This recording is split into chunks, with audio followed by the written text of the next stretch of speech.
Hello again and pangatlong example tayo. This time, kunin muna natin yung centroid of this plate. This is a composite body or composite area, no, with obviously three areas, no, and may triangle tayo this time. Shown and find the moments of inertia at x-axis and your y-axis. Well, ito hindi siya centroidal axis. Okay? Kung kukunin natin yung centroid ng buo na plate, okay, obviously, yun yung magiging centroidal axis niya. Pero ang pinapagawa sa atin is moments of inertia at x and y axis. After getting the centroid muna tayo. Pero punta muna tayo sa centroid ulit, no? So pagkuha ng centroid, gumagamit tayo ng ano, no?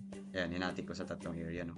Area 1, area 2, area 3. And imagine niyo na ito yung kanya-kanyang centroid nila. Yan yung dilaw na points is yung kanya-kanyang centroids nila. Okay?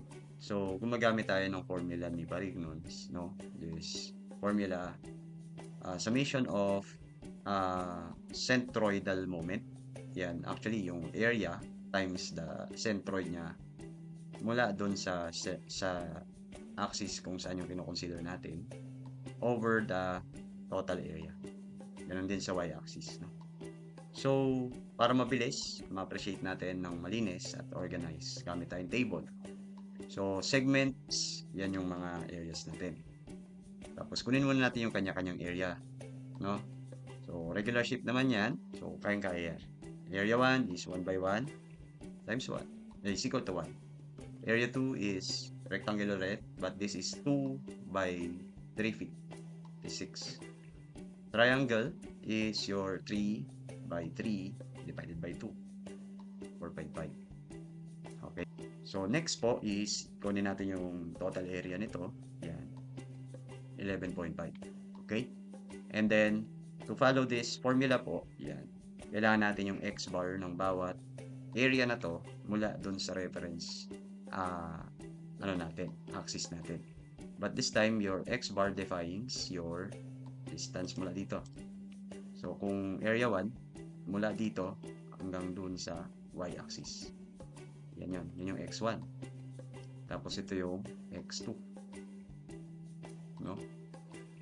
Tapos, this one, your x3. Yan. So, madaling tingnan. Nasusukat mo yan. This is 2 plus 0.5. No? And since ito yung y-axis mo, nasa second quadrant siya, so negative 2.5 yan. Okay? Yung x1. While your x2 at area 2 is obviously 1 foot mula doon sa y-axis. Negative 1. And your x3 is yun, mula dito sa centroid ng triangle. Tandaan natin, ang centroid ng triangle mula dyan is 1/3 ng parallel dun sa kanyang base po. So, ang base niya is 3. So, 1/3 ng 3. So, 1. Diba? Since sa first quadrant siya, positive siya. 1. Ayos? So, next. Para naman sa y-bar, para kumpleto natin ito. Dito tayo. Yung distansya naman niya mula sa x-axis. Okay? Ito yung x-axis ha. Ito yun. So, 0.5. Tapos ito, kalahati ng 3. 1.5.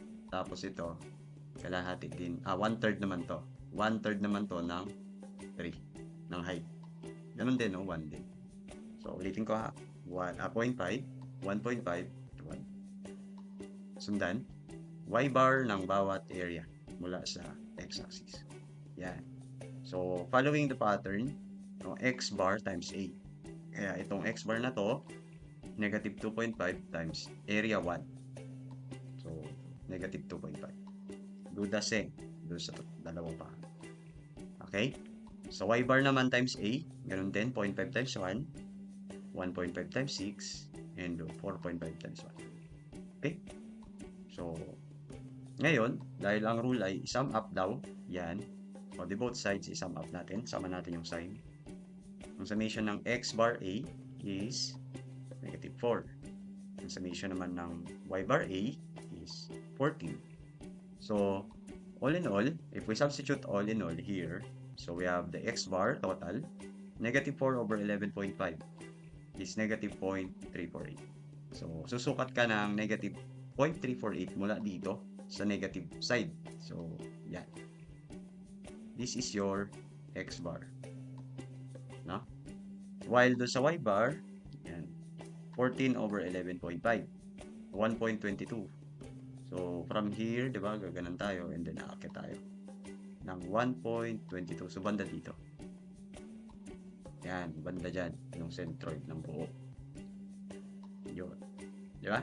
Hindi ko tumama, no? Pero, ang centroidal coordinates niya is negative 0.348, 1.22. O, di ba? Madali lang.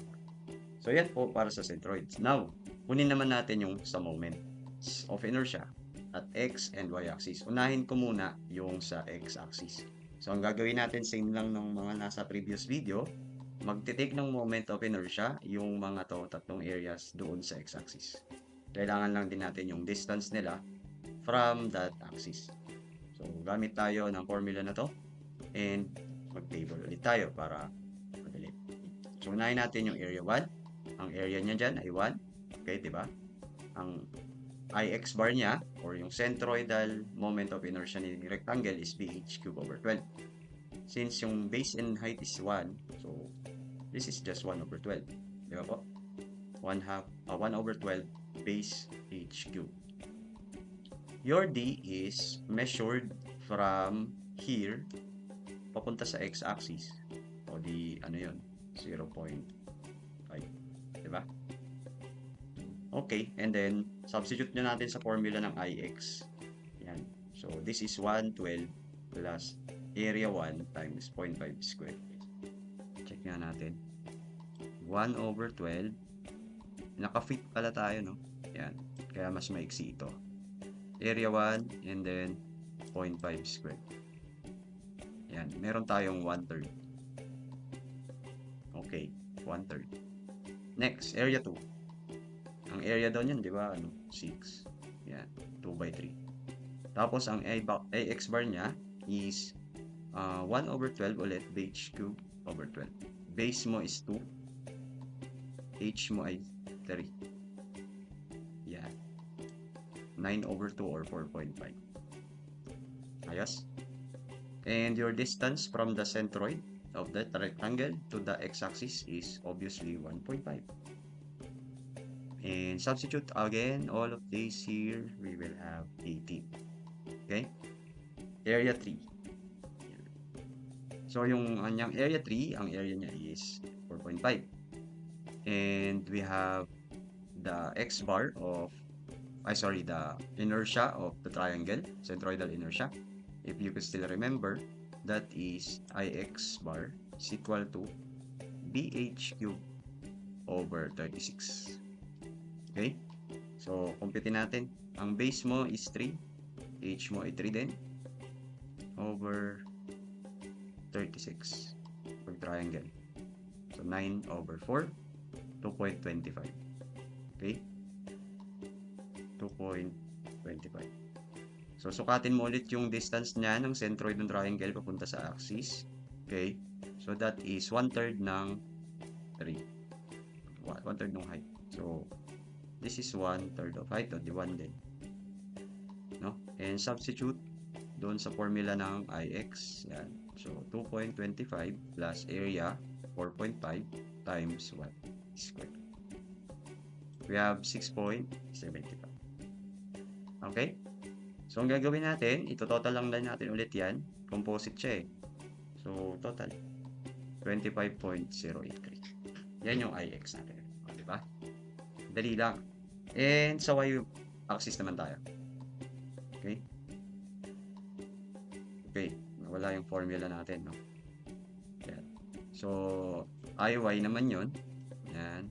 Is equal to Iy bar plus your area times your D at X. Para to X squared. So, yan po, no?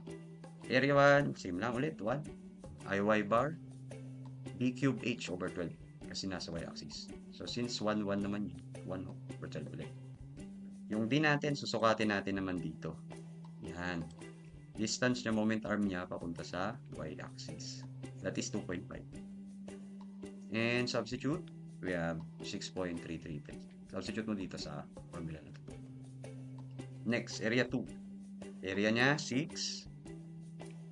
Compute natin yung inertia niya, b cube h.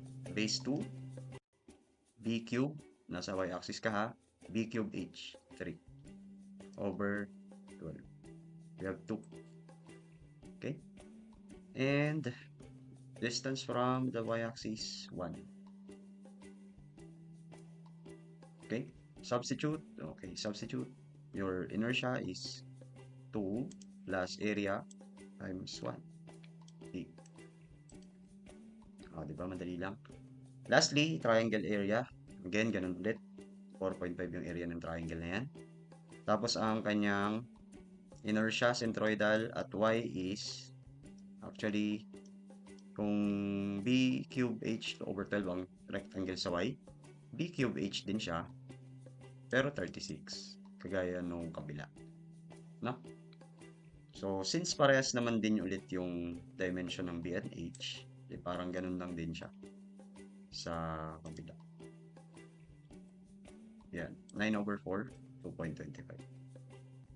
Distance ulit from the centroid of triangle to y-axis is 1/3 of this 3. So, 1 ulit. And to substitute all of this here sa formula, ito siya, 6.75 and sum up 21.08. So, our IY is 21.083 feet cube.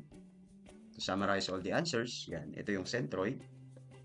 Yan. So, pwede natin gawin yan. Tsaka, ito yung IX, ito yung IY. Ngayon yung sumunod po itong formula. Yan. So, ito yung answers. Diba? So, more practice pa, no? Okay. Intindihin yung steps. May pattern naman po. Now, I challenge you. So, kung ito yung, ito yung centroid, no? Ng area. Ng buong area. So, yan yung tinatawag nating y prime or centroidal axis y.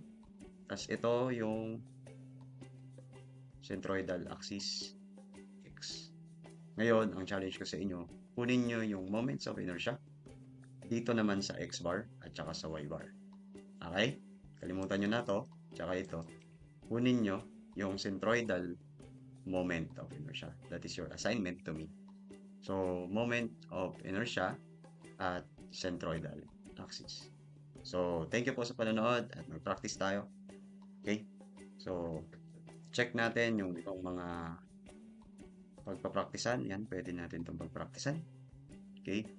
And, yun, happy learning. And kung may tanong po kayo, comment down below ulit.